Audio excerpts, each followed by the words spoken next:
بسم اللہ الحمد للہ والصلاۃ والسلام علی رسول اللہ وعلی آلہ وصحبہ اجمعین، اما بعد فاعوذ باللہ من الشیطان الرجیم، بسم اللہ الرحمن الرحیم، رب اشرح لی صدری ویسر لی امری واحلل عقدۃ من لسانی یفقہوا قولی۔ السلام علیکم ورحمۃ اللہ وبرکاتہ۔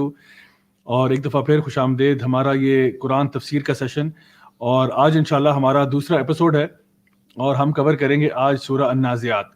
لیکن اس سے پہلے کہ ہم اس سورہ کی طرف جائیں، میں چاہتا ہوں کہ میں آپ کو تھوڑا سا ایک پروٹوکول بتا دوں کہ تفسیر کی کلاس کو کیسے لیا جاتا ہے۔ تو ایک تو چیز یہ ہے کہ اپنے ساتھ کوئی نہ کوئی نوٹ ٹیکنگ کے لیے پیپر پینسل ضرور ساتھ رکھا کریں تاکہ آپ اس کے نوٹس لے سکیں۔ اس سے فائدہ یہ ہوگا کہ جب آپ سیکھیں گے نا تو پھر آپ کسی اور کو بھی سکھانے والی پوزیشن میں آ جائیں گے۔ اور ویسے بھی نبی کریم صلی اللہ علیہ وسلم کی حدیث ہے کہ سب سے بہترین تم میں سے وہ لوگ ہیں جو قرآن سیکھتے ہیں اور سکھاتے ہیں۔ تو جو کچھ بھی ہم بینیفٹ کی چیز سیکھتے ہیں انشاءاللہ ہمیں کوشش کرنی چاہیے کہ وہ دوسروں تک بھی اس کو شیئر کیا جائے۔ دوسرا میں آپ کو ریکمینڈ کروں گا کہ اگر آپ کے لیے پاسبل ہو تو جیسے کہ ترجمہ قرآن کے کچھ پارے وغیرہ بھی مل جاتے ہیں، جس طرح یہ والا ہے اما پارا مصباح القرآن کے نام سے۔ اس میں بیسکلی جو ہے وہ ہر پیج کے اوپر آپ کو ایک رننگ ترجمہ بھی مل رہا ہے اور ورڈ ٹو ورڈ ٹرانسلیشن بھی مل رہی ہے اردو لینگویج میں۔ تو یہ میں سمجھتا ہوں بڑی اچھی چیز ہے کہ اگر آپ کے ساتھ ہو تو پھر اس پہ بھی آپ نوٹس وغیرہ اس کے ساتھ لے سکتے ہیں۔ اس کے علاوہ ایک اور میرے پاس یہ ایک ہے جو کہ الہدا پبلیکیشنز کی طرف سے ہے، یہ بھی آپ کہہ لیں کہ ورڈ فار ورڈ اس میں ٹرانسلیشن بھی ہے، رننگ ٹرانسلیشن بھی ہے، اور ساتھ یہ کیا کرتے ہیں کہ ایک بلینک پیج دے دیتے ہیں جس پہ آپ اپنے آرام سکون کے ساتھ اپنے نوٹس لے سکتے ہیں ساتھ ساتھ جو کچھ بھی ہم پڑھ رہے ہیں۔ تو آئی تھنک اس طرح کا کچھ اگر آپ کر لیں، یا at the very least I would say کہ آپ کم از کم اپنے پاس کوئی ترجمے والا قرآن ضرور ساتھ رکھا کریں تاکہ جو بھی ہم یہاں پڑھ رہے ہیں آپ اس کو ساتھ ساتھ فالو along کر سکا کریں۔ تو ہیونگ سیڈ دیٹ اب ہم اپنے آج کے اس ٹاپک کی طرف آتے ہیں جو سورہ النازعات کا ہے۔ سورہ النازعات جو ہے یہ سورہ نبا کے بعد اس پارے کے اندر دوسری سورہ ہے اور 79 نمبر سورہ ہے یہ۔ اس سے ملتی جلتی یعنی اس کی رائم سکیم کے اوپر ملتی جلتی اور صورتیں بھی ہیں، جیسے کہ سورہ صافات، سورہ زاریات، سورہ مرسلات، اور پھر سورہ نازعات اور سورہ عادیات۔ ان سب کا جو ایک آپ سمجھ لیں کہ جو رائم سکیم کا پیٹرن ہے وہ کافی سملر ہے، اور اس میں ہم یہ کہہ سکتے ہیں کہ اس میں ایک چیز تو ہمیں پتہ چلتی ہے وہ یہ کہ یہ ایک مکی سورہ ہے جو کہ تقریباً چوتھے یا پانچویں سال نبوت کے تب نازل ہوئی، جبکہ کفار مکہ جو تھے ان کا جو آپ سمجھ لیں کہ جو ان کی اپوزیشن ہے وہ مسلمانوں کے خلاف بڑی شدید ہوتی چلی جا رہی تھی، اور وہ زیادہ سے زیادہ ریبیلیس اور سرکش ہوتے چلے جا رہے تھے، تب جا کے یہ سورہ جو ہے اس ٹائم پر نازل ہوئی ہے۔ ایک اور چیز اس سورہ کے بارے میں بڑی خاص یہ ہے کہ اس میں آغاز ہی یعنی کچھ قسموں کے ساتھ ہوتا ہے، والنازعات کے ساتھ، کہ قسم ہے کھینچ لینے والوں کی، جو کہ یعنی والنازعات غرقا، تو وہ آگے ہم آگے بتائیں گے کہ وہ کیا مطلب ہے اس کا، لیکن بہرحال اس میں کچھ قسمیں ہیں، یکے بعد دیگرے کچھ قسمیں ہیں۔ اچھا، یہ جو قسمیں ہیں یہ اللہ تعالیٰ آخر کیوں کھاتے ہیں؟ قسمیں کھانے کی ویسے عام انسان قسم کیوں کھاتا ہے؟ قسم کھانے کی وجہ یہ ہوتی ہے کہ بات میں شدت پیدا کرنا، ایک یہ مقصد ہو سکتا ہے۔ دوسرا مقصد قسم کھانے کا ہوتا ہے کہ شاید لوگ آپ کی بات کو مانتے نہیں ہیں، یعنی اگر میں آپ سے کہتا ہوں کہ جی ہمارے یہاں پہ کوئی باہر اللہ معاف کرے کوئی چوری ہو گئی، تو آپ کہتے ہیں نہیں نہیں ایسا کچھ نہیں، تو میں کہتا ہوں خدا کی قسم ایسا ہوا ہے، تو اب خدا کی قسم کھانے سے کیا ہوا؟ میری بات کی بلیویبلٹی بڑھ گئی۔ اسی لیے میں آپ کو بتاؤں کہ ہمارے اسلاف میں وہ لوگ اکثر اس بات پر رویا کرتے تھے کہ اے مسلمانوں تمہارے ایمان کو کیا ہو گیا ہے کہ اللہ تعالیٰ کو رب العزت کو اپنی بات کہنے سے پہلے قسمیں کھانی پڑ رہی ہیں، کہ کیا تم اللہ کی بات مانتے نہیں ہو کہ اللہ تعالیٰ کو قسمیں کھانی پڑ رہی ہیں؟ تو بہرحال اس میں یعنی بہت سارے فیکٹرز ہیں کہ قسم کیوں کھائی جاتی ہے، اور ہر قسم کا ایک جواب القسم بھی ہوتا ہے، یعنی ہر قسم جب کھائی جاتی ہے تو اس کے بعد کسی چیز پر کھائی جاتی ہے، یعنی کہ میں اگر کہتا ہوں کہ خدا کی قسم، اور پھر اگر میں خاموش ہو جاؤں اس کے بعد، تو آپ کہیں گے کہ بھئی خدا کی قسم کیا؟ پھر میں بتاتا ہوں کہ خدا کی قسم کہ آج انشاءاللہ افطاری میں ہمارے گھر میں بریانی بنی ہے فار ایگزامپل، آلدو یہ بات سچ نہیں ہے لیکن کہنے میں کیا حرج ہے۔ تو خدا کی قسم کھا کے جب میں کسی بات کی طرف اشارہ کرتا ہوں، وہ جو چیز ہے نا وہ پھر بڑی اہم ہوتی ہے کہ میں نے قسم کس چیز پر کھائی ہے، کہ یہ چیز ہونے جا رہی ہے، اور قسم جو ہے وہ اس میں تاکید پیدا کر رہی ہے۔ تو اب ہم آتے ہیں سورہ کی جو پہلی آیات ہیں ان کی طرف، والنازعات غرقا والناشطات نشطا والسابحات سبحا فالسابقات سبقا فالمدبرات امرا۔ اب یہاں پہ یہ کس کی بات ہو رہی ہے؟ جمہور علماء کی رائے یہ ہے کہ یہاں پہ مراد جو ہے یہ اللہ کے فرشتے ہیں۔ اب ہم دیکھتے ہیں کہ اصل میں یہ نازعات ہوتا کیا ہے۔ تو قسم ہے ان فرشتوں کی، بریکٹ میں یہ بات لکھ رہا ہوں، قسم ہے ان فرشتوں کی جو کہ روحوں کو کھینچ کے نکال لیتے ہیں۔ نازعات کہتے ہیں یعنی نزع یعنی کسی چیز کو سیپریٹ کرنا، کسی چیز کو علیحدہ کرنا یا نکال دینا، یہ ہے نازعات اور غرقہ، یعنی بالکل غرق ہو کے ڈیپ ڈائیونگ کر کے. تو اس سے مراد وہ فرشتے ہیں جو کہ کفار کی اور جو اللہ تعالیٰ کے نافرمان تھے ان کی روحوں کو کھینچ کے باہر نکالتے ہیں. جیسا کہ حدیث میں آتا ہے کہ جو اللہ کے نافرمان لوگ ہوں گے ان کی روحوں کو ایسے کھینچ کے باہر نکالا جائے گا کہ وہ چیر پھاڑ دی جائے گی. جیسے کہ ایک ململ کا دوپٹہ ہونا، اس کو کسی کانٹے دار جھاڑی پہ رکھے اور پھر کھینچے اس کو زور سے، تو وہ کپڑا پھٹ کے رہ جائے گا. بالکل اسی طرح سے وہ جو نافرمان تھا وہ اس دنیا کو چھوڑنا ہی نہیں چاہ رہا تھا. وہ دنیا کی محبت میں ایسا گم ہوا تھا کہ وہ تو اللہ کے پاس جانا نہیں چاہتا.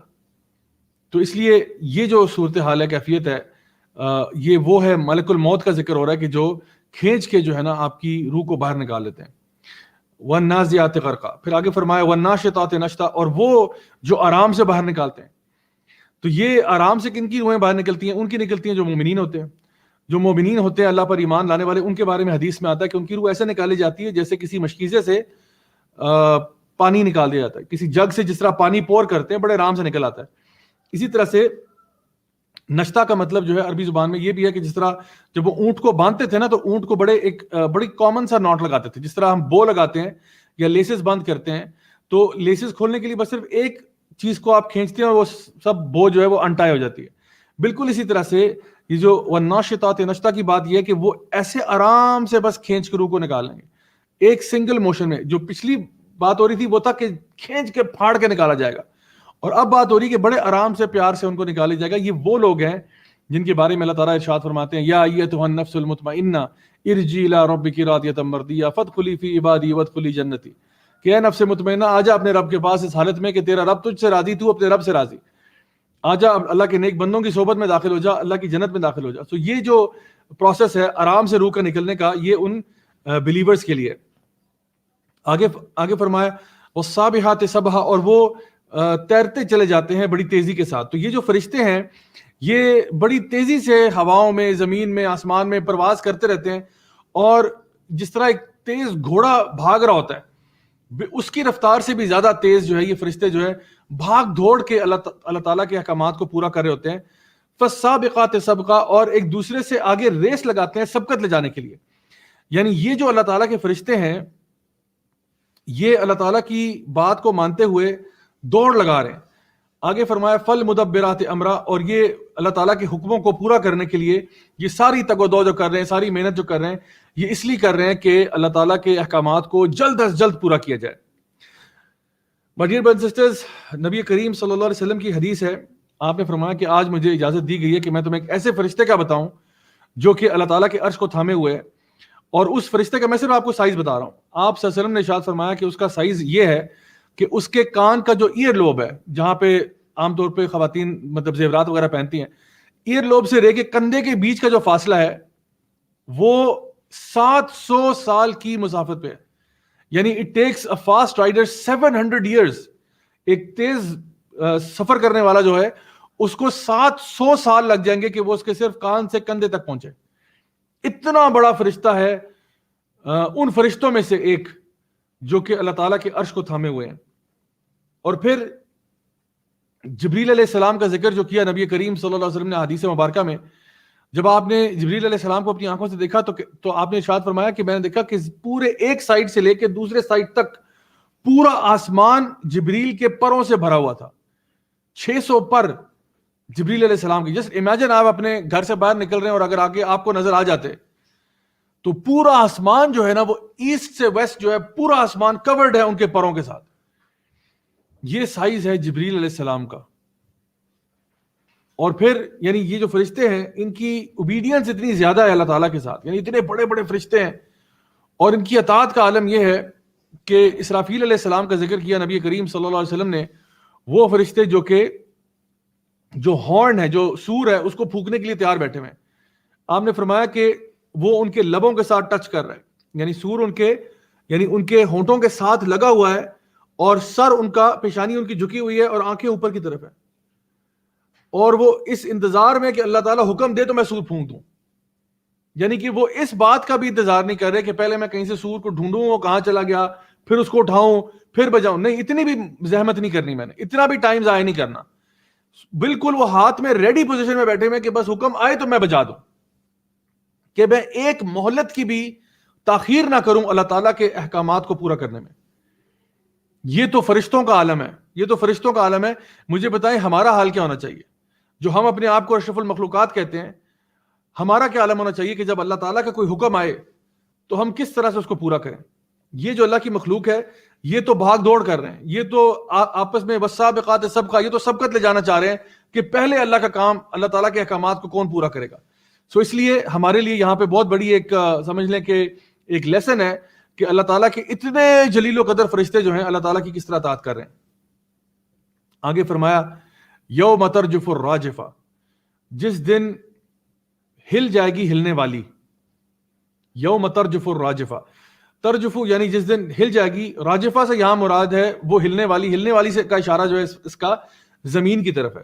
یہاں پہ یہ نہیں کہا گیا کہ ترجف الارض والجبال, کہ زمین و آسمان پہاڑ جو ہے نا ہل جائیں گے, نہیں. یہاں پہ زمین کو کہا گیا کہ اس کا مقصد ہی ہلنا تھا, یعنی زمین کو پیدا کرنے کا مقصد یہ تھا کہ ایک دن زمین نے ہل جانا ہے اور قیامت کا دن آ جانا ہے. تو جس دن زمین ہل جائے گی اس دن کیا ہوگا, سب کچھ تباہ و برباد ہو جائے گا, اس دن قیامت کا دن ہوگا. یوم ترجف الراجفہ, اور یہ کب ہوگا, جب سور پھونکا جائے گا. جب پہلی دفعہ سور پھونکا جائے گا تو پوری زمین لرز جائے گی, اور جو لوگ زمین کے اوپر موجود ہیں وہ سارے کے سارے ختم ہو جائیں گے. اور پھر تتبعها الرادفہ, اس کے بعد اس کی اتباع کرے گی الرادفہ, پیچھے آنے والی. یعنی جو پہلی بلوئنگ ہے آف دا ہارن, اس کے پیچھے دوسری بلوئنگ آف دا ہارن ہے, اور ان کے بیچ میں فاصلہ کتنا ہے. صحیح بخاری اور مسلم کی حدیث ہے کہ ان کا 40 کا فاصلہ ہے. اب 40 میں جو حدیث کے راوی ہیں وہ ان کو یاد نہیں رہا کہ 40 دن ہیں, 40 سال ہیں, 40 مہینے ہیں, یہ نہیں پتا, لیکن 40 کا فاصلہ ہوگا پہلی بلوئنگ میں اور دوسری میں, کہ جب پہلی دفعہ سور پھونک دیا جائے گا اس کے فوراً بعد پیچھے پیچھے دوسری بلوئنگ بھی آ رہی ہے, جس سے کیا ہوگا, سب جاگ کے میدان حشر میں آ جائیں گے. سو اللہ تعالیٰ یہ قیامت کے کچھ مناظر ہمارے سامنے ذکر کر رہے ہیں, اس لیے کر رہے ہیں کیونکہ یہ جو مشرکین تھے, یہ ہم نے سورہ نبا میں بھی کل پڑھا تھا کہ یہ آخرت کے منکر تھے, یعنی آخرت کے بارے میں ان کے عقیدے بہت سا خراب تھے. اب یہاں پہ ان کو بتایا جا رہا ہے کہ اصل میں انسانوں کے ساتھ ہوگا کیا. آگے فرمایا قلوب یومئذ واجفہ, اس دن کچھ دل جو ہیں وہ لرز جائیں گے, سہم جائیں گے. قلوب یومئذ واجفہ, اب کچھ دل یعنی یہ سارے دل نہیں, یعنی کہ مطلب یہ ہوا کہ کچھ اللہ کے نیک بندے ہوں گے جن کے دل نہیں اس دن لرزیں گے کیونکہ وہ اللہ تعالیٰ کی رحمت میں ہوں گے, لیکن کچھ دل جو ہیں جو اللہ کے نافرمان تھے, ظلم کرنے والے, یہ اس دن لرزیں گے. اچھا, یہ جو واجفہ ہے نا, یہ ایک خاص قسم کا خوف ہے جو انسان کے دل میں پیدا ہو جاتا ہے. جب ہم کہتے ہیں نا کہ انسان کا دل دھڑکتے ہوئے اس کے حلق میں آ گئے, اس کو ہم واجفہ کہتے ہیں. ویسے خوف کے لیے اور بھی بڑے الفاظ ہیں قرآن مجید میں جو استعمال کیے گئے, جیسے کہ خوف بذات خود ایک لفظ ہے جو قرآن مجید میں آیا. شیطان نے کہا انی اخاف اللہ رب العالمین, یعنی ایک ایسا ڈر جو کہ انسان کو یعنی ایک بالکل جسے کہتے ہیں نا کہ چونکا کے رکھ دیتا ہے, یہ خوف ہے. تو شیطان نے یہ نہیں کہا کہ میں اللہ تعالیٰ کا تقوی اختیار کرتا ہوں, کیونکہ تقوی بھی ایک قسم کا خوف ہے. تقوی ایسا خوف ہوتا ہے جو آپ کو بدلنے پہ مجبور کرتا ہے, لیکن خوف صرف خوف ہوتا ہے. مثلا اگر ہمیں پتہ چلے کہ جی ہمارے یہاں اسٹوڈیو کے باہر جو ہے کوئی شیر پھر رہا ہے, تو خوف تو دل میں آئے گا, لیکن تقوی کب ہوگا, اگر خدا نہ خواستہ وہ شیر کمرے کے اندر آ جائے, پھر ہم اپنی پوزیشن کو بدل دیں گے, میں سیٹ سے اٹھ جاؤں گا, کہیں ادھر ادھر چلا جاؤں گا. تو دا پوائنٹ از کہ ایسا خوف جو آپ کو بدلنے پہ مجبور کرتا ہے نا, گناہ چھوڑنے پہ مجبور جو نہ کر دیتا ہے, اپنی حالت کو بدلنے پہ مجبور کرتا ہے, اس کو ہم تقویٰ کہتے ہیں, جو کہ رمضان کے مہینے کا اصل مقصد بھی یہی ہے. اور صرف خوف برائے خوف وہ خوف ہے. اس کے بعد رہبہ کہتے ہیں ایسا خوف جہاں پہ آپ کو ہم کہتے ہیں کہ ڈس اپوائنٹمنٹ کا خوف ہو, کہ خوف کے بعد افسوس ہوتا ہے, یعنی کہ میں اپنے ماں باپ کو ڈس اپوائنٹ نہیں کرنا چاہتا. اشفقہ کہتے ہیں ایسا خوف کہ کسی کوئی بری چیز ہو جائے گی ان کے ساتھ جو آپ کے محبوب ہیں, یہ بھی قسم کا خوف ہے. پھر خشیہ یا خشوع, یہ بھی ایک خوف ہے جو آپ کے چہرے پہ آپ کے جسم پہ نظر آ رہا ہوتا ہے. نماز میں ہمیں خشوع ہونا چاہیے. پھر تقویٰ کی میں نے بات کر دی. را, ایسا خوف ہوتا ہے را, یعنی وہ جو جلدی سے آتا ہے جلدی سے چلا جاتا ہے. یعنی جس طرح کوئی اگر بچہ دروازے کے پیچھے چھپا ہوا ہے اور آپ اندر آئے اور اس نے آپ کو ڈرایا بہو کر کے ایک دم سے, تو یہ ایسا خوف ہے جو ایک دم سے آیا ایک دم سے چلا گیا. یہ سارے مختلف قسمیں ہیں. تو یہ جو قلوب یومئذ واجفہ, یہ کون سا خوف ہے, یہ ویسا خوف ہے کہ جب انسان کا دل اس کے حلق میں آ جاتا ہے. جب آپ کو پتا چلے کہ بھئی آج آپ کا رزلٹ آنا ہے, اگر آپ یونیورسٹی میں پڑھتے ہیں یا کالج میں اسکول میں پڑھتے ہیں, اور آپ کو پتا چلے کہ آج آپ کا رزلٹ آنا ہے, اور رزلٹ یا تو آپ کو آن لائن ریسیو ہو رہا ہے جب آپ نیٹ پہ جا رہے ہیں دیکھنے کے لیے رزلٹ, یا اگر آپ اسکول گئے ہیں کالج گئے ہیں لینے کے لیے فزیکلی بائی ہینڈ, تو جب آپ اس ایڈمن آفس جا رہے ہوتے ہیں اور آپ رزلٹ کا لفافہ کھول رہے ہوتے ہیں, یا کسی نوٹس بورڈ پہ رزلٹ کو ڈھونڈ رہے ہوتے ہیں، تب کیا ہوتا ہے؟ قلوب یومئذ واجفہ، آپ کا دل دھڑک کے نا آپ کے حلق میں آتا ہے کہ پتہ نہیں میرا کتنے نمبر آئے. یہ ایک بڑا خاص قسم کا خوف ہوتا ہے کہ میرا حساب ہونے والا ہے اور پتہ نہیں اس کے بعد کیا ہوگا. تو یہ اللہ تعالیٰ بتا رہے ہیں کہ اس دن لوگوں کے جو دل ہیں وہ اس طرح دھڑک رہے ہوں گے، ابصارها خاشعہ، اور ان کی آنکھیں جھکی ہوئی ہوں گی. تو اندر خوف ہے اور چہرے پہ خشوع ہے. یعنی یہ خوف کی جو دونوں کیفیات ہیں، اندر کی اور باہر کی، دونوں کا ذکر ہو گیا ان چیزوں میں کہ اس دن اندر لوگوں کے کیا ہوگا، لوگوں کے دل جو ہے وہ دھڑک رہے ہوں گے اور پھر ان کے چہروں پہ یہ خشیت نظر آ رہی ہوگی. حالانکہ یہ خشیت ان کی پہلے نہیں تھی، یہ جو آج ان کی آنکھوں میں نظر آ رہا ہے، یہ جب زمین پہ تھے تو یہ بڑے آرام سے دندناتے پھرتے تھے، لیکن آج ان کے دل میں یہ کیفیت طاری ہو گئی. آگے فرمایا یقولون انا لمردودون فی الحافرہ، یہ مشرکین جو ہے یہ کہا کرتے تھے دنیا میں کہ کیا ہم واپس اپنی پرانی حالت میں لوٹائے جائیں گے. یقولون انا لمردودون فی الحافرہ، ہم اسی اپنی پرانی ابتدا میں واپس چلے جائیں گے، جس طرح ہم دنیا میں پیدا ہوئے تھے کیا ویسے ہو جائیں گے. یعنی یہ جو آپ ہمیں بتا رہے ہیں آخرت کے سارے تذکرے، کیا ہم لوگ مرنے کے بعد دوبارہ اٹھا لیے جائیں گے؟ کیا ایسا ہوگا؟ اذا كنا عظاما نخرا، جب ہماری ہڈیاں جو ہے وہ جل کے بوسیدہ ہو چکی ہوں گی، یعنی جب ہماری ہڈیاں بھی فارغ ہو جائیں گی تب ہم اٹھائے جائیں گے. یعنی یہ کیسی بات کر رہے ہیں آپ کہ ایسا کیسے ہو سکتا ہے کہ جب ہم لوگ بالکل ہماری ہڈیاں کھوکھلی ہو جائیں پھر ہم اٹھائے. یعنی اگر آپ یہ کہتے ہیں کہ جی مرنے کے فوراً بعد اٹھا لی جاؤ گے تو چلو ہم مان لیتے شاید، حالانکہ یہ بھی جھوٹ تھا، انہوں نے کون سا ماننا تھا. لیکن کہہ رہے ہیں کہ اگر آپ یہ کہتے تھے تو چلو ہم مان لیتے، لیکن جب ہماری ہڈیاں گل سڑ جائیں گی پھر ہم اٹھیں گے دوبارہ، پھر زندہ ہوں گے. قالوا تلك اذا كرة خاسرة، تو یہ تو جو ہے یہ بڑا خسارے کی بات ہوگی ہمارے لیے. ایسا خسارہ ہمارے پہ کیسے آ سکتا ہے؟ ہم دنیا میں ہمارے پاس اتنا مال ہے، اتنا ہمارے پاس سوشل سٹیٹس ہے، ہم تو اتنے بڑے فن خواہ بنے پھرتے ہیں، ہمارے پہ کیسے یعنی خسارہ آ سکتا ہے؟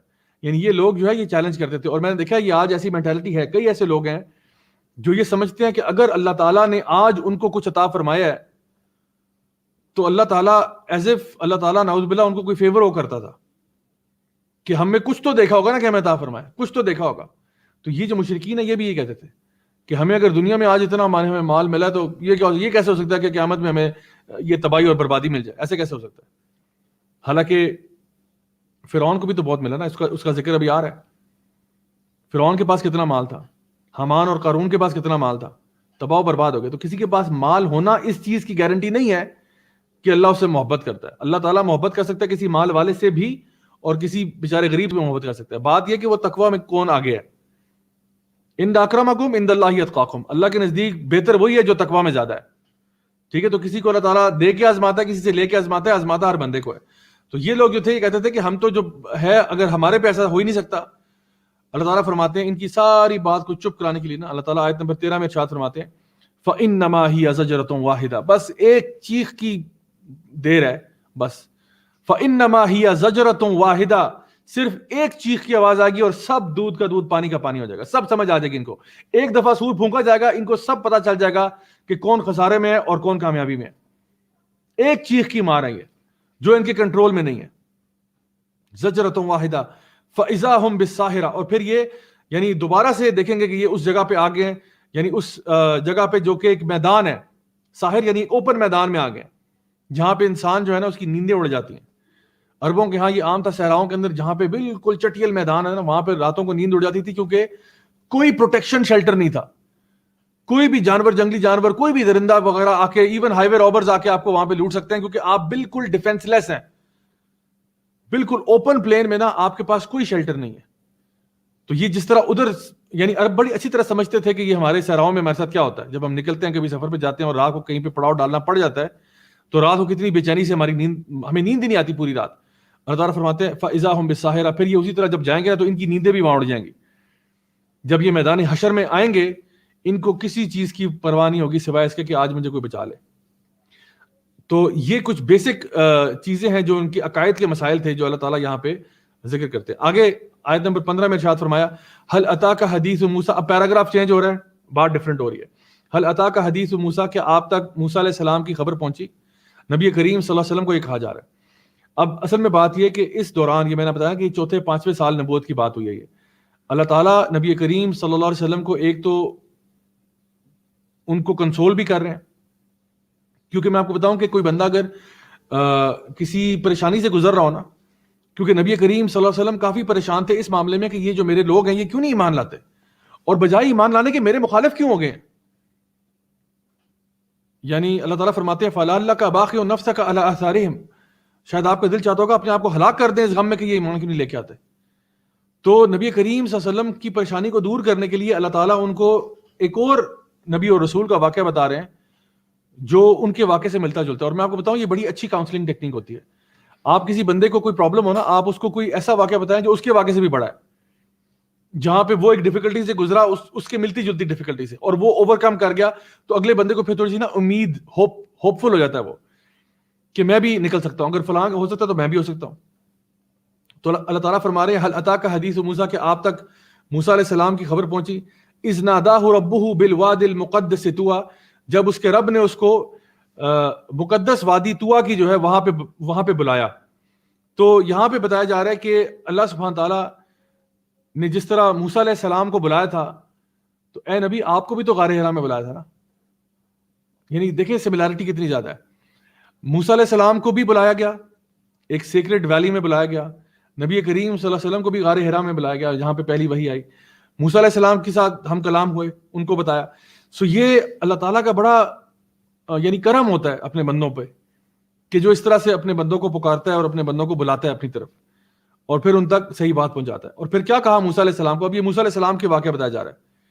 اذهب الى فرعون انه طغى، موسیٰ علیہ السلام کو بلایا گیا اور کہا گیا کہ جاؤ فرعون کے پاس، کیونکہ اس نے طغیانی کر دی ہے، اس نے سرکشی کی ہے، اس نے لمٹس کو کراس کیا ہے. انه طغى. اچھا موسیٰ علیہ السلام کو بہت بڑا مشن دیا گیا. یہ موسیٰ علیہ السلام کو ایک ہکلانے کا پرابلم بھی تھا، اسٹیمرنگ پرابلم تھا. موسیٰ علیہ السلام جو تھے وہ ہی واز وانٹڈ فار مرڈر، ان سے ایک بندہ غلطی سے قتل ہو گیا تھا، اس کے لیے بھی جو نا فرعون غصے تھا. اب فرعون جو تھا وہ مطلب ایک طرف فرعون ہے یہاں پہ موسیٰ علیہ السلام کی سٹوری میں، نبی کریم صلی اللہ علیہ وسلم کے سامنے مشرکین مکہ ہیں، قریش ہیں، اور فرعون جو تھا نا وہ سارا یعنی پاور اس کے ہاتھ میں تھی. قریش کے پاس پھر پاور تھی لیکن اتنی زیادہ نہیں تھی جتنی فرعون کے پاس تھی. فرعون تو جس کو چاہتا اس کو مار دو، یعنی اپنے قوم کے بچے مروائے اس نے، بنی اسرائیل کے بچے مروانا شروع کر دی اس نے، ساروں کو مار دو. یعنی ہر سال ایک سال بچے مرواتا، ایک سال رکھتا، ایک سال مرواتا، یعنی جو اس کا بس چلتا وہ چلا دیتا. تو کہا جا رہا ہے کہ فرعون کے پاس جاؤ. اب فرعون کے ویسے تو بہت سارے گناہ ہیں لیکن ایک لفظ میں اس کو سمرائز کیا گیا، انہ طغى. فرعون نے بنی اسرائیل کو غلام بنایا ہوا تھا، فرعون اللہ کا باغی تھا، اپنے آپ کو خدا سمجھتا تھا، یہ سارے اس کے گناہ تھے. لیکن ان سارے گناہوں کو اگر ایک لفظ میں سم اپ کیا جائے تو وہ ہے طغى. وہ اللہ کی لمٹس کو کراس کر رہا ہے، وہ طغیانی کر رہا ہے. فَقُلْ هَلْ لَكَ إِلَىٰ أَن تَزَكَّىٰ، اور اسے کہو کہ کیا تمہارے اندر کوئی تھوڑی سی چیز ایسی باقی ہے کہ تم اپنے آپ کو پیوریفائی کر سکو، اپنا تزکیہ کر سکو، ٹھیک ہو سکو، اپنے دل کی اصلاح کر سکو. کیا تمہارے اندر کچھ خیر ابھی باقی ہے یا نہیں ہے؟ دیکھیں کتنے کلیئر اور واضح الفاظ بتائے جا رہے ہیں کہ فرعون کے پاس جاؤ کیونکہ اس نے طغیانی کی، اور اسے کہو، پوچھو اس سے کہ تمہارے اندر کچھ ابھی کیا کوئی خیر باقی ہے کہ تم اپنے آپ کو پیوریفائی کر سکو. اور آگے فرمایا وَأَهْدِيَكَ إِلَىٰ رَبِّكَ فَتَخْشَىٰ، تاکہ میں تمہیں تمہارے رب کی طرف گائیڈ کر سکوں، ہدایت دے سکوں، تاکہ تم اس کی خشیت تمہارے دل میں پیدا ہو جائے. یعنی موسیٰ علیہ السلام جو ہیں وہ یہ کہہ رہے ہیں کہ میں تمہیں تمہارے رب کی طرف کا راستہ دکھا دوں گا. یہ نہیں کہ میں تمہیں اینڈ تک چھوڑ کے آؤں گا جنت میں، یہ صرف اللہ ہی کرتا ہے. لیکن مخلوق کا کام کیا ہے کہ وہ لوگوں تک خیر کی بات پہنچائے، صحیح اور غلط کا فرق بیان کرے اور ان کو راستہ دکھا دے کہ یہ راستہ ہے. باقی چلنا اس بندے نے خود ہوتا ہے. ہر بندہ، اللہ تعالیٰ فرماتے ہیں وَاهْدَيْنَاهُ النَّجْدَيْنِ، ہم نے تمہیں دو راستے دکھا دیے. ایک اور جگہ فرمایا فَأَلْهَمَهَا فُجُورَهَا وَتَقْوَاهَا، چاہے تم فجور کا راستہ لو گناہوں کا یا تقویٰ کا، تمہاری مرضی ہے. تو یاد رکھیں مائی ڈیئر برادرز اینڈ سسٹرز، ہمارے پاس ہر وقت چوائس ہوتی ہے. دیکھیں میں بھی اگر آپ کو ایک قرآن تفسیر کرا رہا ہوں نا، میرا کام اتنا ہی ہے کہ میں آپ کو بتا دوں سیدھا راستہ کیا ہے، کرنا آپ نے خود ہے. میں ہر کسی کا ہاتھ پکڑ کے اس کو اینڈ تک لے کے نہیں جا سکتا، میں اپنے آپ کو نہیں لے کے جا سکتا. میں نے خود کوشش کرنی ہے، محنت کرنی ہے مرتے دم تک کہ میں سیدھے راستے پر رہوں. تو ہر بندہ اپنے لیے خود رسپانسبل ہے. تو یہ اسی لیے کہا جا رہا ہے کہ وَأَهْدِيَكَ، میں تمہیں ہدایت دیتا ہوں تمہارے رب کی طرف، فَتَخْشَىٰ، کہ شاید تمہارے اندر اللہ تعالیٰ کی خشیت آ جائے. تم اپنے آپ کو جو بہت بڑی چیز سمجھتے ہو، تم اپنے سے بڑا اللہ کو سمجھو، اور تمہارے اندر کا یہ جو تکبر اور غرور ہے نا، یہ ختم ہو جائے. اور دیکھیے یہ کتنی خوبصورت بات ہے کہ یہاں پہ کہا اِلَىٰ رَبِّكَ، تمہارا رب. حالانکہ فرعون جو تھا نا وہ اپنے آپ کو رب سمجھتا تھا. تو فرعون کو کہا جا رہا ہے، یعنی موسیٰ علیہ السلام نا اپنے ورڈز کو منس نہیں کر رہے، پرابلم کو آئیڈینٹیفائی کر رہے ہیں کہ تم شاید کسی اور کو رب نہیں سمجھتے، تم اپنے آپ کو سمجھتے ہو. نہیں، تیرے اوپر بھی ایک رب ہے، تجھے بھی کسی نے پیدا کیا ہے، تجھے بھی کوئی کھلاتا پلاتا ہے، تجھے بھی موت آئے گی، ٹھیک ہے، تو سیلف سفیشینٹ نہیں ہے، یہ اس کو بتایا جا رہا ہے. تو کہنے کا مقصد یہ ہے کہ جب انسان اللہ کے بارے میں سیکھتا ہے نا تو اس کے اندر خشیت آنی چاہیے. یعنی یہ کہا جا رہا ہے کہ فَقُلْ هَلْ لَكَ إِلَىٰ أَن تَزَكَّىٰ وَأَهْدِيَكَ إِلَىٰ رَبِّكَ فَتَخْشَىٰ. یعنی جب میں تجھے تیرے رب کے بارے میں بتاؤں گا تو تجھے ہدایت ملنی چاہیے، تیرے دل میں خشیت آنی چاہیے. تو the knowledge of Allah subhanahu wa ta'ala should lead to humbleness and khushu. ابو جہل کا مسئلہ کیا تھا؟ یعنی اب آ جائیں پروفیٹ صلی اللہ علیہ وسلم کی لائف پہ. ابو جہل کے پاس نالج تھا لیکن وہ اللہ تعالیٰ کی خشیت میں نہیں آیا.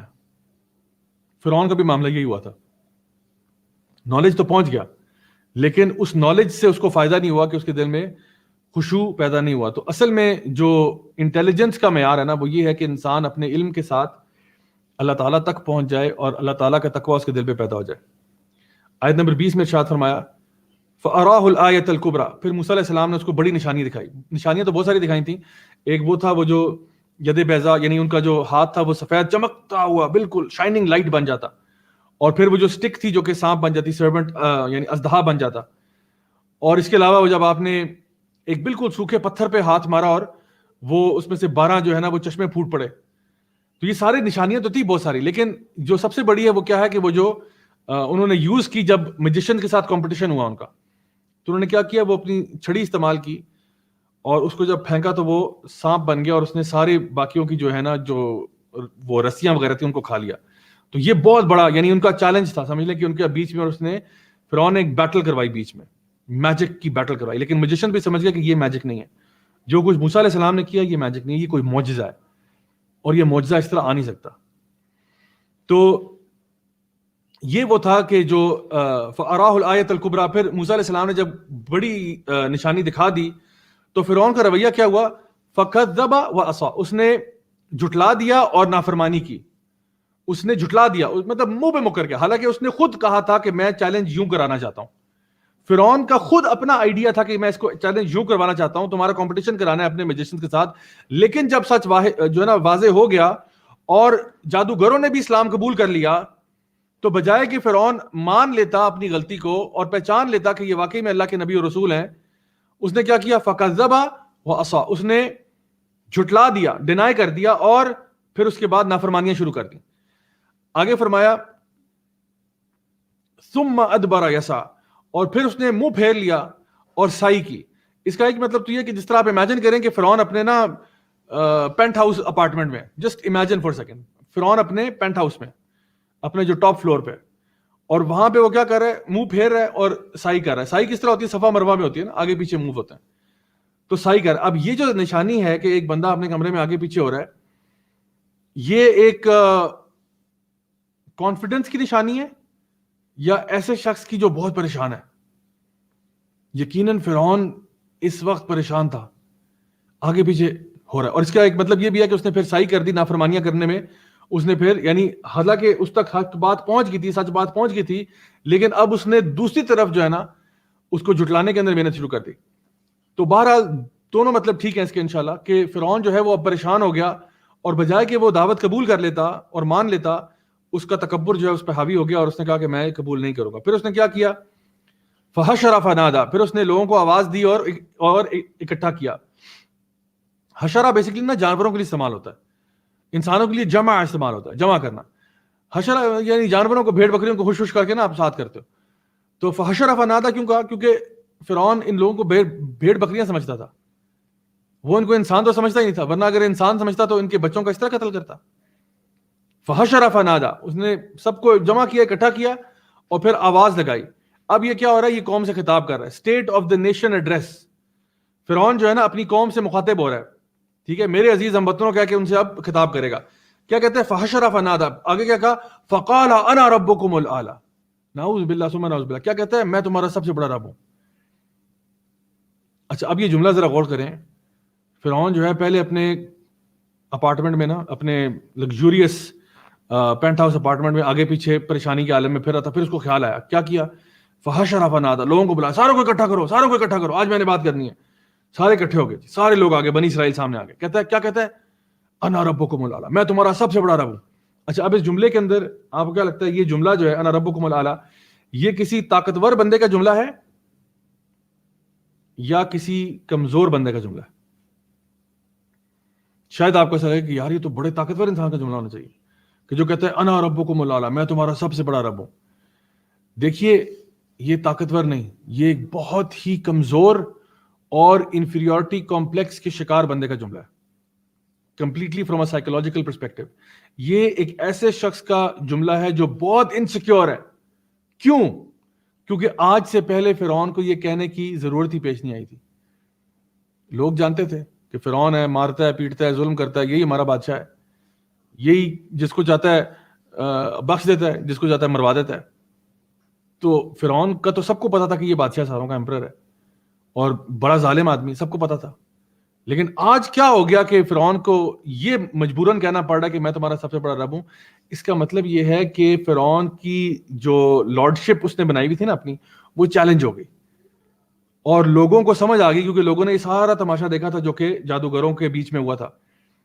ان کو پتہ لگ گیا تھا کہ موسیٰ علیہ السلام حق پہ ہیں اور موسیٰ علیہ السلام کا رب بھی سچا ہے اور موسیٰ علیہ السلام اللہ کے نبی اور رسول ہیں. ان سب کو سمجھ میں آ گئی تھی اور ان کو پتہ چل گیا تھا کہ فرعون رب کوئی نہیں ہے، اصل میں رب اللہ ہے. یہ سمجھ میں آ گئی تھی ساروں کو، اس لیے فرعون کو مجبوراً یہ کہنا پڑ رہا ہے. دیکھیے جنگل کا شیر جو ہے نا، جس کو پتا ہوتا ہے میں جنگل کا شیر ہوں، اس کو اناؤنسمنٹ کرنے کی ضرورت نہیں پڑتی.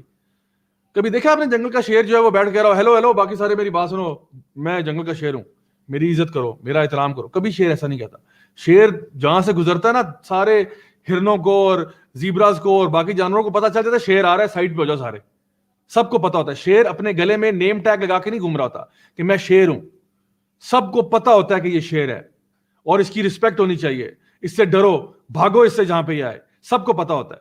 لیکن جب شیر اناؤنسمنٹ کرنا لگ پڑے کہ ایکسکیوز می جنگل کے جانوروں میری بات سنو، ہیلو بھائی میری طرف دیکھ لو، اللہ کے بندو میں شیر ہوں بھائی، مجھے عزت دو، مجھے رسپیکٹ کرو، مجھے فلاں، یہ اگر شیر شروع کر دینا تو پتہ چلتا ہے شیر کے پاس پاور کوئی نہیں ہے. شیر انفیریورٹی کمپلیکس کا شکار ہے. بالکل یہ معاملہ فرعون کا ہوا ہے. فرعون بڑا پریشان ہو گیا کیونکہ اس کا سارا جو سسٹم ہے نا، اس کی امپائر کرمبل ہوتی بھی اس کو نظر آ رہی ہے کہ اب میری بادشاہی تو گئی، کیونکہ اب لوگوں نے کسی اور کو رب ماننا شروع کر دیا. لوگوں کا توکل اب کسی اور ذات پر ہو گیا. اس لیے اب وہ کہتا ہے، لوگوں کو اکٹھا کرتا ہے اور کہتا ہے فقال انا ربکم الاعلی. اللہ تعالیٰ آگے ارشاد فرماتے ہیں آیت نمبر 25 میں، فاخذہ اللہ نکال الآخرۃ والأولی، پھر اللہ تعالیٰ نے اس کو پکڑ لیا ایک سزا کے ساتھ، جو ہے نا الآخرۃ والأولی، اس کو آخر والی بھی اور پہلی والی بھی. یعنی اس کو، اس سے مراد علماء نے ایک تو یہ لیا کہ اس کو دنیا میں بھی عذاب ملے گا اور آخرت میں بھی ملے گا. اللہ تعالیٰ کی پکڑ بڑی شدید ہے، اللہ شدید العقاب ہے، اپنی پنشمنٹ میں بڑا سخت ہے.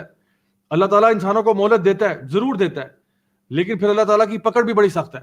اللہ تعالیٰ فرماتے ہیں فَأَخَذَهُ اللَّهُ نَكَالَ الْآخِرَةِ وَالْأُولَى، اللہ تعالیٰ نے اس کو یعنی بعد میں اور پہلے دونوں میں اس کو پکڑ لیا. یعنی اس سے ایک مراد یہ کہ دنیا میں بھی عذاب ملے گا اس کو، جو کہ ہمیں پتہ ہے اس کو ملا. وہ پانی کے اندر آ کے تباہ و برباد ہو گیا، فرعون اس کے سارے لشکر تباہ ہو گئے. جب موسیٰ علیہ السلام نے یعنی دو حصے میں کر دیا نا اس کو پانی کو، تو اس میں سے جب موسیٰ علیہ السلام اور ان کا لشکر تو نکل گیا، لیکن یہ جب بیچ میں آیا تو سارا کا سارا پانی ان کے اوپر آ گیا، یہ ملیا میٹ ہو کے تباہ ہو کے ڈوب کے مر گئے سارے. تو یہ تو ان کی دنیا میں پنشمنٹ تھی، اور پھر آخرت میں کیا ہے جو ان کو شدید عذاب ملے گا. تو یہ ہے ان کی غلطیوں کا انجام. اور پہلی غلطی جو بھی تھی فرعون کی، آخری غلطی یہ تھی کہ اس نے آخری یعنی اس کی معصیت کا، اس کے گناہوں کا جو پیک تھی یا چوٹی تھی وہ کیا تھی؟ اس نے کہا انا ربکم الاعلی. اب اس کے بعد تو کچھ رہتا ہی نہیں پیچھے باقی. جہاں اس نے منہ سے خود کہہ دیا میں تمہارا سب سے بڑا رب ہوں، نعوذ باللہ خدائی کا دعویٰ کر رہا ہے. اللہ تعالیٰ بڑا غیرت والا ہے، اللہ نے اس کو برباد کر کے رکھ دیا اور اس کی مثال بنا دی پوری دنیا کے لیے، پوری انسانیت کے لیے، کہ جو اللہ تعالیٰ کے سامنے اس قسم کا سرکش بیہیویئر کرتا ہے اس کے ساتھ پر کیا ہوتا ہے. تو انسان کو نا ہمیشہ ہمبل رہنا چاہیے. مائی ڈیئر برادرز اینڈ سسٹرز، ہمیشہ اللہ کے سامنے نا ہمبل رہنا چاہیے.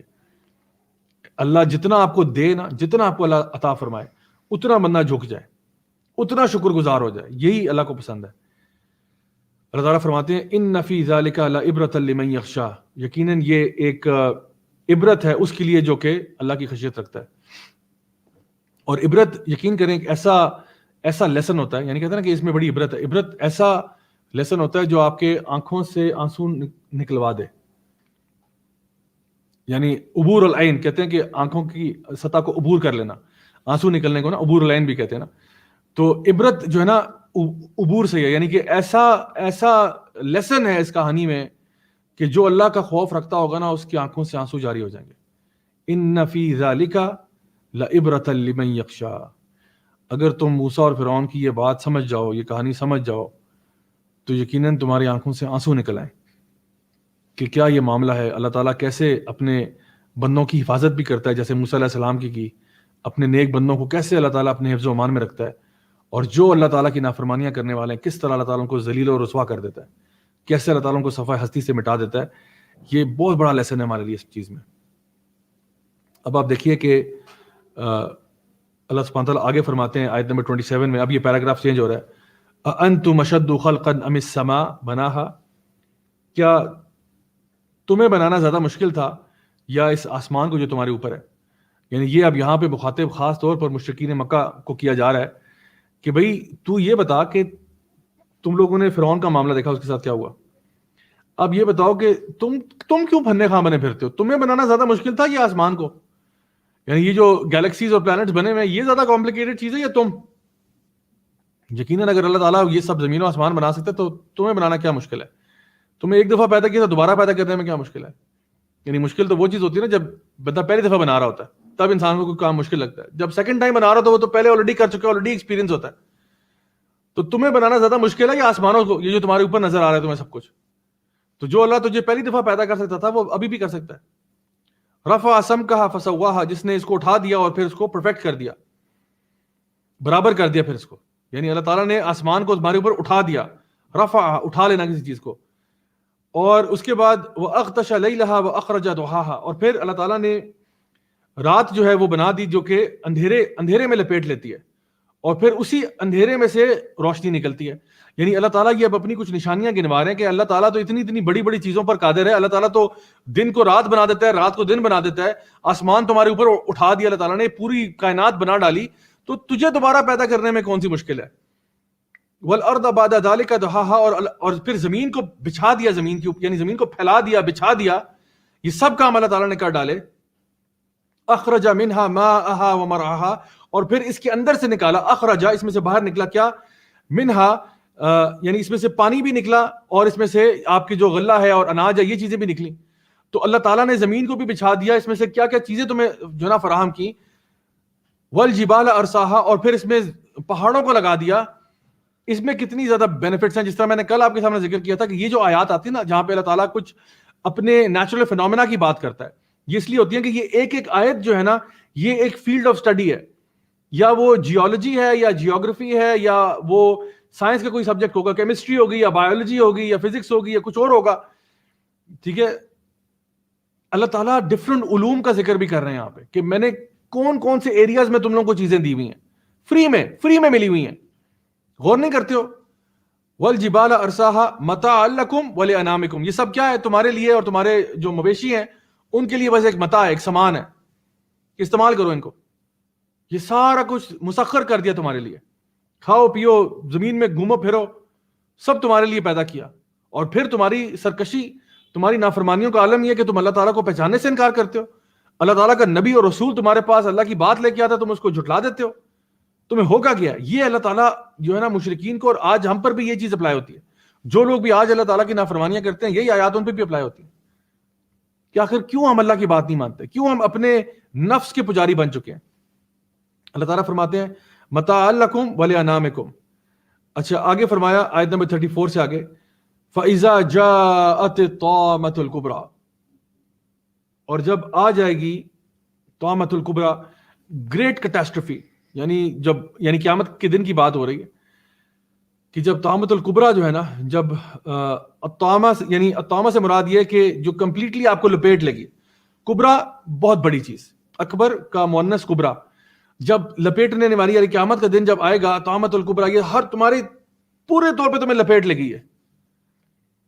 جب قیامت آئے گی نا تو زندگی میں کوئی ٹینشن نہیں ہوگی, اس کے بعد کسی اور چیز کی ٹینشن نہیں. ابھی آج ہمیں بڑی ٹینشن ہے, افطاری میں کیا کھانا ہے, صبح کیا کرنا ہے, یہ کام پڑا ہے, یہ کام پینڈنگ ہے, یہ کام ایسے ہے, اسائنمنٹ ڈیو ہے, ایگزام سر پہ آنے والے ہیں, فلاں کام کرنا ہے, یہ ساری ٹینشنیں آج.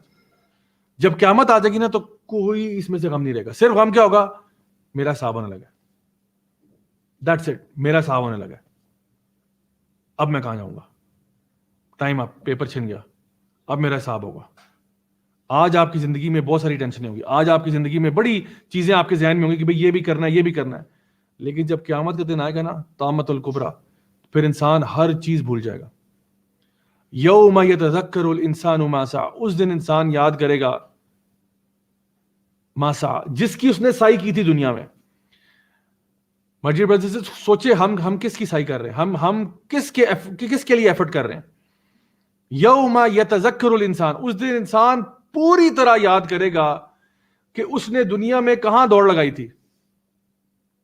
کیونکہ جو اللہ کے دین کا کام کر رہا ہے وہ بھی سعی کر رہا ہے، وہ بھی محنت کر رہا ہے، اور جو اللہ کے دین کے خلاف کام کر رہا ہے وہ بھی محنت کر رہا ہے. محنت سارے کر رہے ہیں، یہ نہیں کہ ایک طرف جو دیندار بندہ ہے وہ محنت کر رہا ہے اور دوسرا نہیں کر رہا.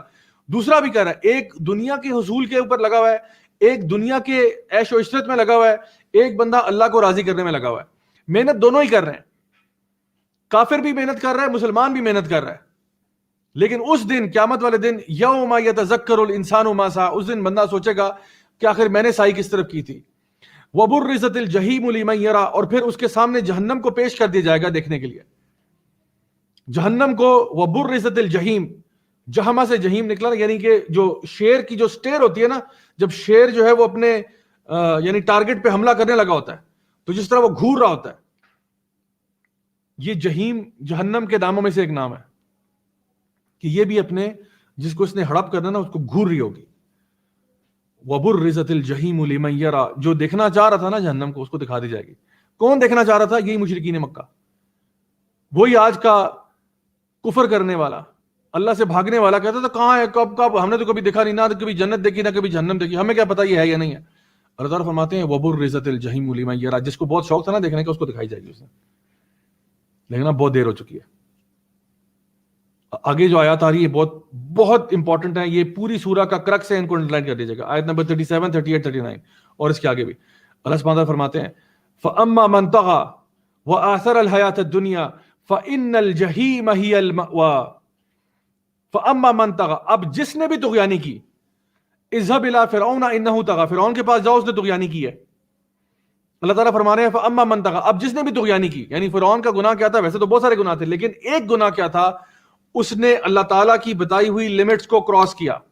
مین گناہ یہ تھا. اللہ تعالیٰ فرماتے ہیں اب فَأَمَّا مَنْ طَغَى، اب جو بھی لمٹس کراس کرے گا میری، چھوٹی لمٹس کراس ہو رہی ہیں، بڑی ہو رہی ہیں، فَأَمَّا مَنْ طَغَى، اب جو بھی لمٹس کو کراس کرے گا، وَآثَرَ الْحَيَاةَ الدُّنْيَا، دوسرا کام کیا کرے گا؟ دنیا کی زندگی کو پسند کرے گا. یہ نہیں کہ آخرت کو مانتا نہیں تھا، نہیں، آخرت کو مانتا تھا، لیکن دنیا کو ترجیح دیتا تھا، ہر معاملے میں دنیا کو نمبر 1 رکھتا تھا، دنیا کو پرائرٹائز کرتا تھا آخرت کے اوپر، آخرت کو لات مارتا تھا، دنیا والے کام کرتا تھا. فَأَمَّا مَنْ طَغَى وَآثَرَ الْحَيَاةَ الدُّنْيَا، اس کے ساتھ کیا ہوگا؟ فَإِنَّ الْجَحِيمَ هِيَ الْمَأْوَى، جہنم اس کا ٹھکانہ ہوگا، جہنم اس کے ریسٹ کی جگہ ہوگی، جہنم اس کی پناہ گاہ ہوگی، یعنی کہ اس کی کوئی پناہ نہیں ہوگی جہنم کے علاوہ. جو دو کام کرے گا، کہیں میں تو نہیں یہ کام کر رہا، کہیں آپ تو نہیں کر رہے کہ ہم طغیانی کرتے ہوں، اللہ کی بتائی ہوئی حدود کو پار کرتے ہوں، اور جب معاملہ آئے دنیا اور آخرت کا ہم دنیا کو ترجیح دیتے ہوں. بس یہ دو کام کرنے والا، اللہ تعالیٰ فرماتے ہیں فَإِنَّ الْجَحِيمَ هِيَ الْمَأْوَى، جہنم اس کا ٹھکانہ ہوگا. آگے فرمایا آیت نمبر 40 میں وَأَمَّا مَنْ خَافَ مَقَامَ رَبِّهِ وَنَهَى النَّفْسَ عَنِ الْهَوَىٰ. اب یہ بالکل ایک مختلف شخص کی بات ہو رہی ہے. فَأَمَّا مَنْ خَافَ مَقَامَ رَبِّهِ وَنَهَى النَّفْسَ عَنِ الْهَوَىٰ، وہ جو اللہ کے سامنے پیش ہونے سے ڈرتا رہا، وَنَهَى النَّفْسَ عَنِ الْهَوَىٰ، اور جس نے اپنے نفس کو قابو کیا، فَإِنَّ الْجَنَّةَ هِيَ الْمَأْوَىٰ، اس کے لیے جنت گھر ہوگا، اس کا ٹھکانہ جنت ہوگا. یعنی جس نے اللہ کے سامنے کھڑے ہونے سے ڈرتا رہا، یعنی اللہ، ایک ہوتا ہے اللہ کا خوف ہونا، ایک ہوتا ہے اللہ کے سامنے کھڑے ہونے کا خوف ہونا.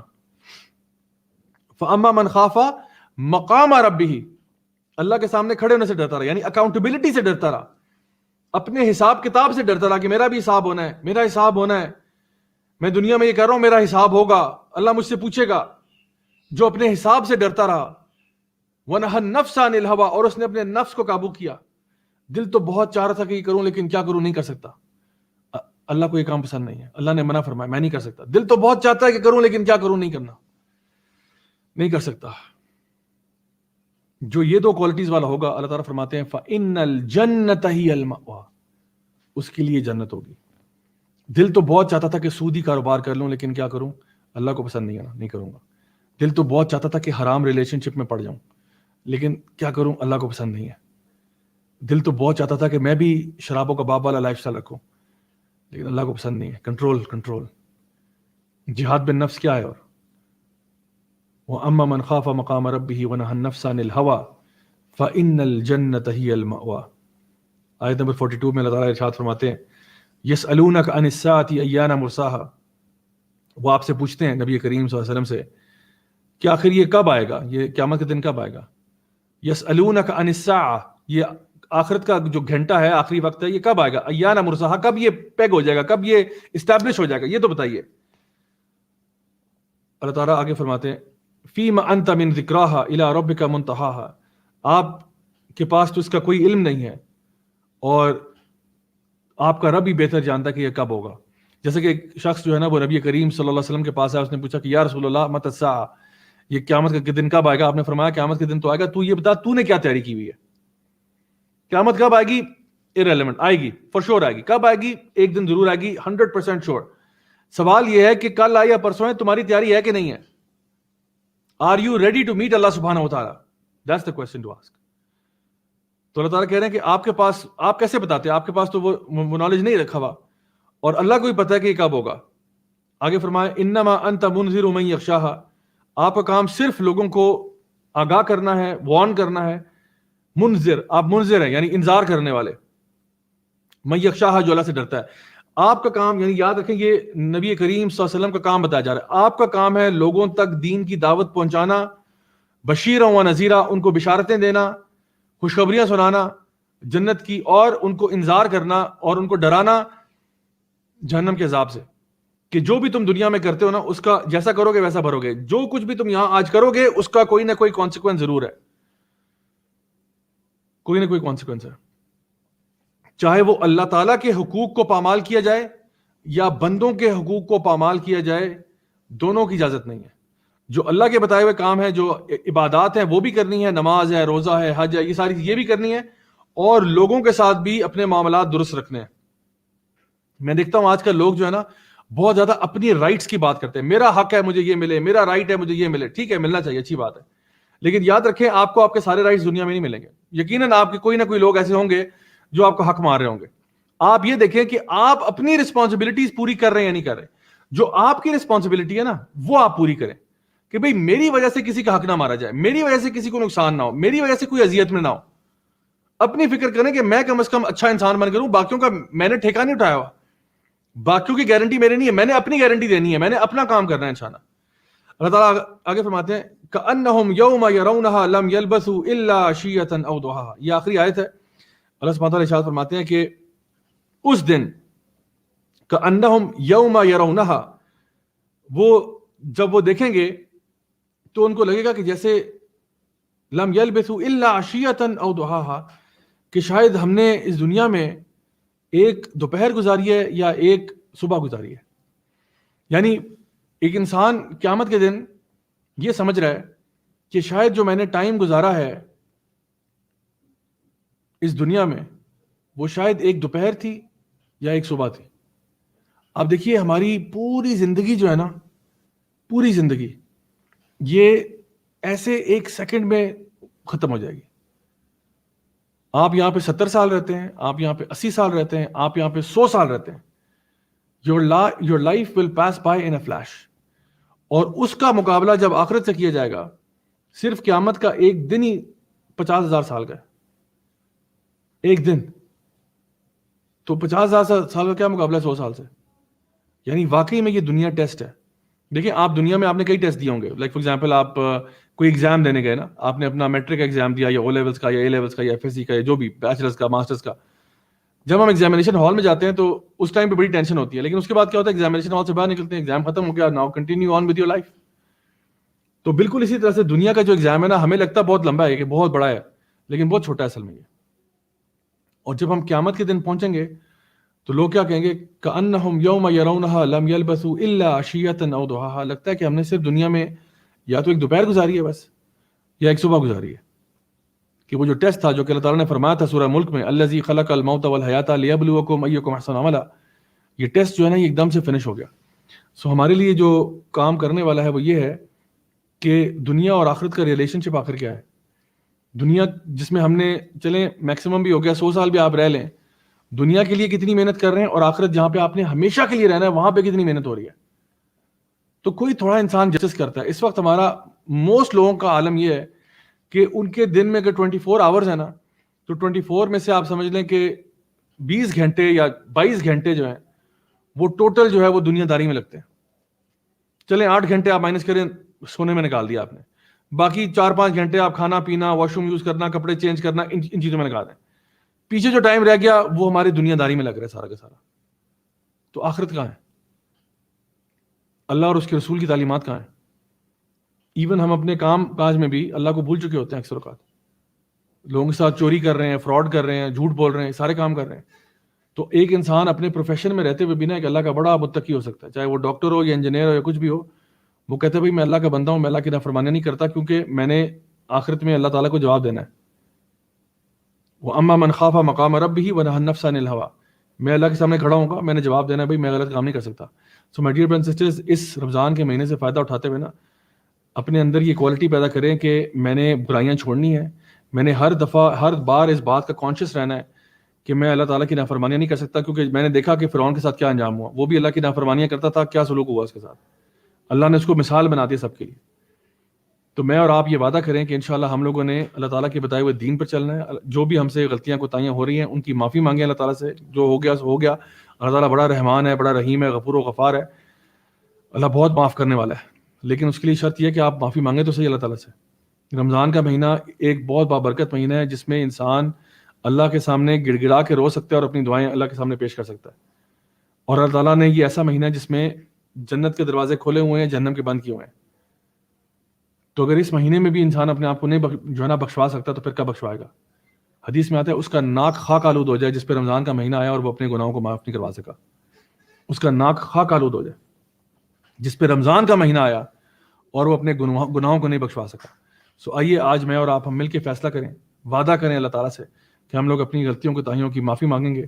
رمضان کے مہینے کا بھرپور فائدہ اٹھاتے ہوئے اللہ سے اپنا رابطہ بہتر کریں گے اور کوشش کریں گے کہ جتنے بھی ہم نیک کام کر سکیں ہم کریں اور دوسروں کو بھی اس کی تلقین کریں. میری دعائیں آپ سب کے ساتھ ہیں. اللہ تعالیٰ ہم سب سے راضی ہو جائے، ہمیں نیک کام کرنے کی توفیق عطا فرمائے اور ہمیں آخرت میں جنت الفردوس میں اعلیٰ مقام نصیب فرمائے. انشاءاللہ آپ سے کل ملاقات ہوگی، تب تک کے لیے اجازت دیجیے گا. والسلام علیکم ورحمۃ اللہ وبرکاتہ.